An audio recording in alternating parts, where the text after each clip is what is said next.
Waris Hindi novel episode 11। Good morning, have a nice day.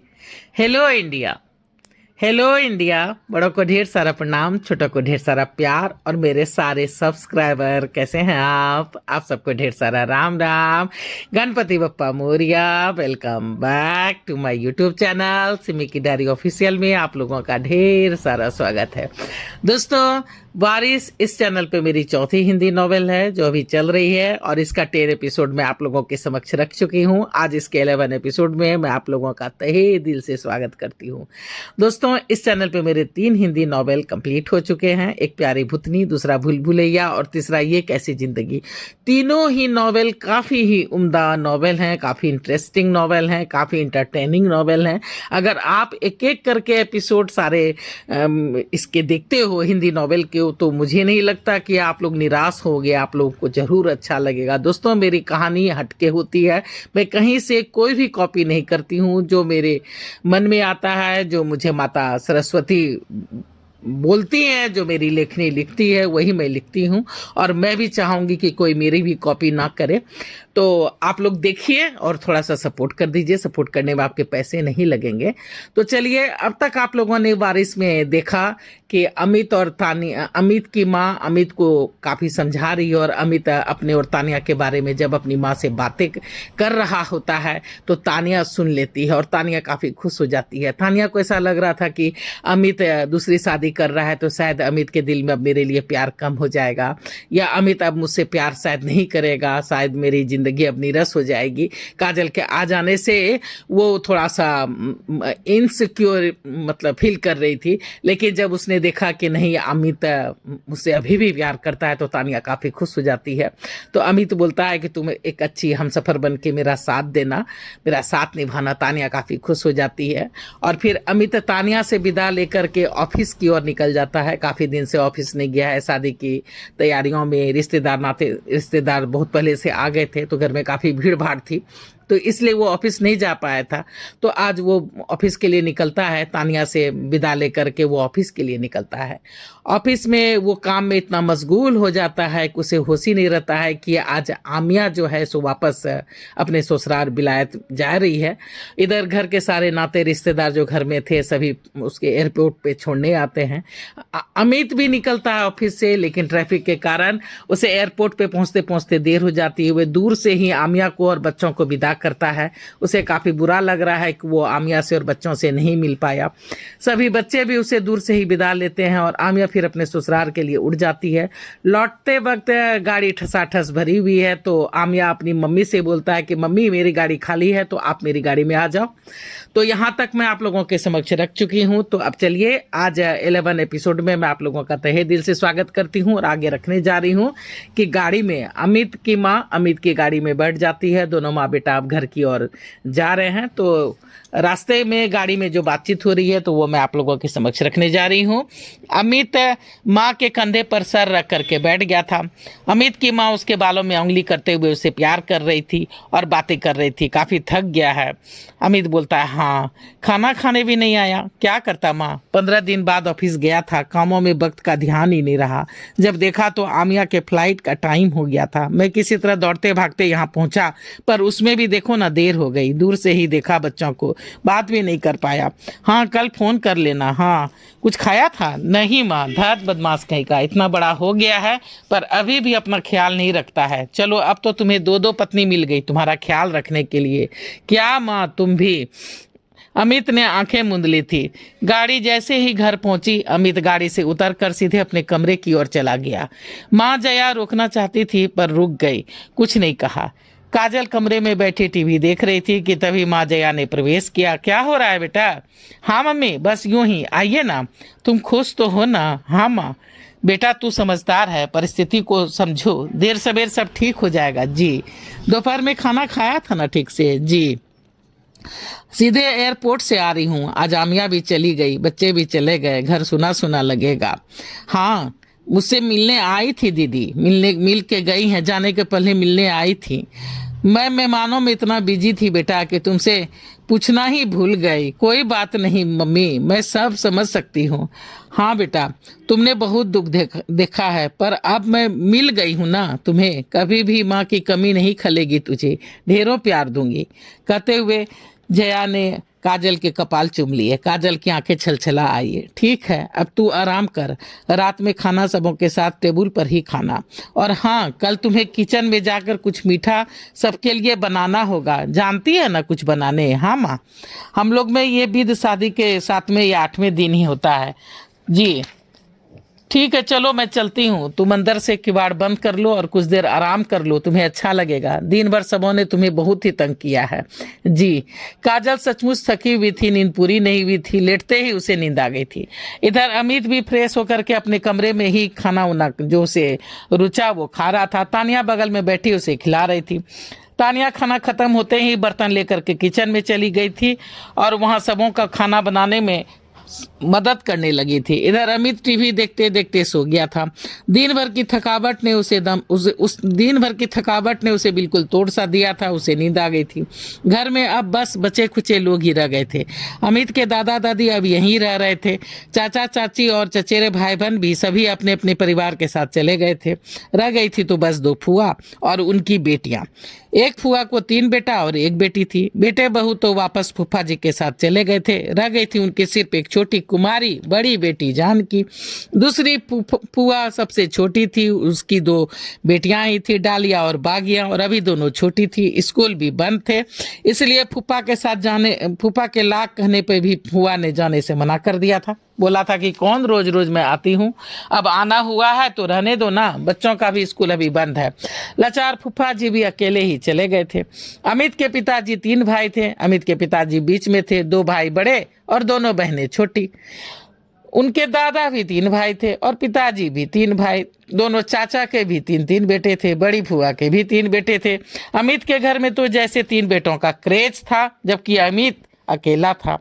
दूर के रिश्तेदार तो 1-2 रोज में ही चले गए थे। बाकी रिश्तेदार आज विदा हो लिए थे।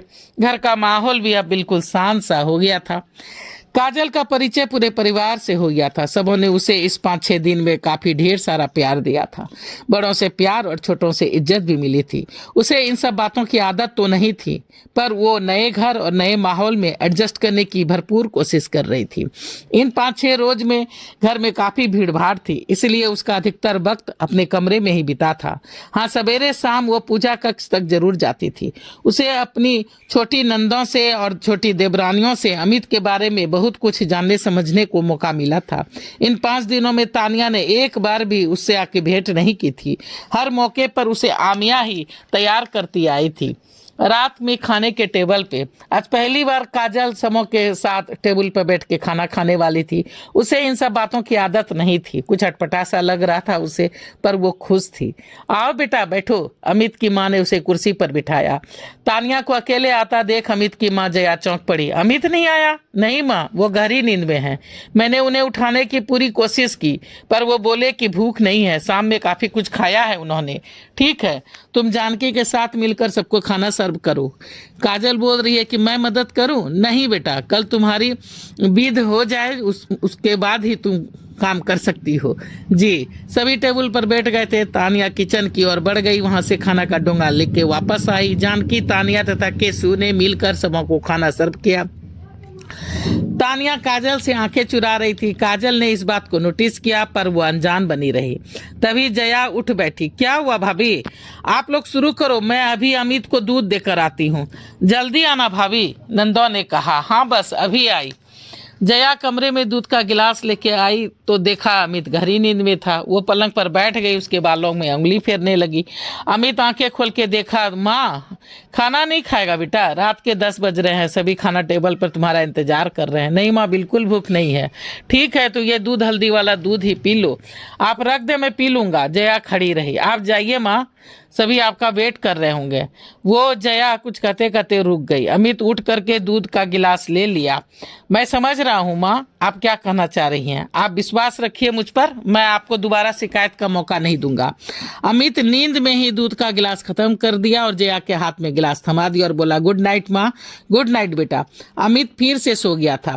नींद से उसकी आंखें बिल्कुल बोझिल सी हो गई थी, पलके बिल्कुल नहीं खुल रहे थे। जया अमित के बालों को फेरते हुए फिर से कमरे से निकल गई थी। जाते जाते लाइट भी ऑफ कर दिया था, दरवाजा भी सटा दिया था। खाना खाने के टेबल पे सब उसका इंतजार कर रहे थे। खाना खा के सभी ने गुड नाइट कहा और अपने अपने कमरे में सोने के लिए चले गए थे। जया भी सारा काम नौकरों से निपटा करके किचन डाइनिंग टेबल सब साफ सुथरा करवा करके अपने कमरे में आ गई थी। तानिया और काजल भी अपने अपने कमरे में चली गई थी। काजल दिन भर की सोई थी, उसे नींद ही नहीं आ रही थी। वो कपड़े बदल करके टीवी देख रही थी। इधर अमित को सोया देखकर तानिया ने भी उसे उठाना उचित नहीं समझा था। वो भी पिछली रात बिल्कुल ठीक से नहीं सो पाई थी, इसलिए उसने झटपट कपड़ा बदला और लेट गई और लेटते ही थोड़ी देर में उसे नींद आ गई थी। जया की आंखों से तो नींद जैसे कोसों दूर थी। वो बेचैनी से टहल रही थी, बार बार खिड़की के पास खड़ी होकर के तानिया और काजल के कमरे की ओर ताके जा रही थी। अमित के पिताजी आकाश गुप्ता की नींद खुल गई थी। जया, हाँ, वहां खिड़की के पास खड़ी होकर के क्या कर रही हो? जरा एक गिलास पानी देना ना मुझे। वहीं पे रखा है, ले लीजिए ना, अपने से पी लीजिए। अच्छा बाबा, ठीक है, पहले मैं वॉशरूम तो हो आऊं। अमित के पिताजी वॉशरूम से निकल आए, पानी भी पी लिया, पर जया थी कि खिड़की से हटने का नाम ही नहीं ले रही थी। अरे भाग्यवान, अब सो भी जाओ, क्यों वहां खड़ी हो इतनी देर से? ज्यादा टेंशन मत लो, अमित अब बच्चा नहीं है, उसकी अपनी जिंदगी है, उसे अपने तरीके से हैंडल करने दो। अपने तरीके से उसे हैंडल करने दो, वो बहुत समझदार है। जब घर में बहू आ गई है तो पोते और पोतियां भी आ जाएंगे। तुम बस अब आराम करो, तुम्हारा काम खत्म हुआ। हाँ, आप ठीक कर रहे हैं। अचानक जया चहक उठी। अच्छा, क्या हुआ? कुछ नहीं, मैं आ रही हूँ, आप सो जाइए। जया ने देखा कि अमित तानिया के कमरे से निकल करके काजल की कमरे की ओर जा रहा है। वो खुश हो गई। फिर दोनों पति पत्नी सो गए। इधर काजल के कमरे में दरवाजा उठा हुआ था। काजल जगी हुई थी, कमरे में हल्की हल्की रोशनी थी। अमित ने सोचा था कि काजल तो सो गई होगी, पर यहाँ तो बात उल्टी हो गई। थोड़ी देर के लिए वो सकपका गया, क्या करे क्या न करे। फिर हिम्मत जुटाकर उसने दरवाजा बंद किया तथा धीरे धीरे काजल की तरफ बढ़ने लगा। अंदर ही अंदर वो अपने आप को इसके लिए तैयार कर रहा था। हाय हाय, आप सोई नहीं अभी तक? जी नहीं, दिन भर काफी सोई हूँ, नींद ही नहीं आ रही है, काजल ने टीवी बंद करते हुए कहा। अच्छा, आपने खाना नहीं खाया? वो शाम में खाया था ना, इसलिए भूख नहीं थी। जी, आपको यहाँ अच्छा लग रहा है ना? जी, आप इस शादी से खुश तो है ना? जी, ये क्या जी जी जी जी लगा रखा है, कुछ बातें कीजिए। जी, आप मुझे आप मत कहिए, तभी मैं बातें करूंगी। अच्छा, हाँ तो चलो ठीक है, मैं आपको तुम कहता हूँ। हाँ, ये ठीक रहेगा। आपने फिर मुझे आपका, ओह, मेरा मतलब था कि तुम शादी से खुश तो हो ना? ये आप बार बार क्यों पूछ रहे हैं? क्योंकि मैं पहले से शादीशुदा हूँ, फिर तुमसे काफी बड़ा भी हूँ। नहीं, ऐसी बात नहीं है, मैं खुश हूँ। तुम इतनी खूबसूरत हो, पढ़ी लिखी हो, तुम्हें तो बहुत अच्छे अच्छे रिश्ते मिल सकते थे, पर तुम्हारे घर वालों ने तुम्हारे साथ अच्छा सलूक नहीं किया। मुझे सब पता है काजल, पर मैं क्या करूं, मैं काफी मजबूर हूं। यह तो मेरी तकदीर है, इसमें आप क्या कर सकते हैं। तानिया से तुम्हारी बातचीत हुई कि नहीं यहाँ आने पर? नहीं। अच्छा चलो कुछ और बताओ अपने बारे में। मैं क्या बताऊं, कुछ बताने के लिए है ही नहीं, और जो है वो तो सब आपको पता ही है। हाँ, वो तो है। अमित ने टीवी चला दिया। चलो थोड़ी देर टीवी देखते हैं। दोनों टीवी देखने लगते हैं। थोड़ी देर के बाद काजल ही बोलती है, सॉरी। हाँ, अचानक अमित चौंक पड़ा। कुछ कहा तुमने? हाँ, वो कल मैं सो गई थी, आप पता नहीं कब आए थे। मैंने तो काफी इंतजार किया था आपका, 12 बजे तक तो मैं जगी थी, फिर पता नहीं कब आंखें लग गई। इट्स ओके, कोई बात नहीं। आपको बुरा लगा होगा, आपने मुझे उठाया क्यों नहीं? अमित ने टीवी बंद कर दिया। वो काजल को एकटक निहारने लगा। काजल अकबका गई, पलकें झुक गई, बदन थरथरा उठे। तो चलिए दोस्तों, मैं बारिश का 11 एपिसोड को यहीं पे समाप्त करती हूँ। अगला एपिसोड लेके फिर से मैं आप लोगों के समक्ष आ जाऊंगी। मैं 1-2 रोज में तो वीडियो डाल ही देती हूँ, पर आप लोग ही नहीं देखते हो।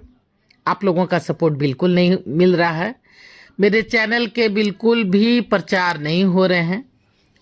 मेरे सब्सक्राइबर बिल्कुल नहीं बढ़ रहे हैं, बिल्कुल स्थिर से हो गए हैं। तो प्लीज़ मुझे सपोर्ट कीजिए। पहली बार चैनल पे आए हैं तो सब्सक्राइब कीजिए, लाइक कीजिए, शेयर कीजिए, कमेंट्स कीजिए, बिल का बटन दबाइए, ताकि जब जब मैं वीडियो डालूंगी तो आप लोगों को नोटिफिकेशन मिल सके। अब मैं अपनी वाणी को यहीं पे विराम देना चाहती हूँ। जय भोलेनाथ, हर हर महादेव, और आप लोगों का ढेर सारा थैंक्स मेरे वीडियो को देखने के लिए।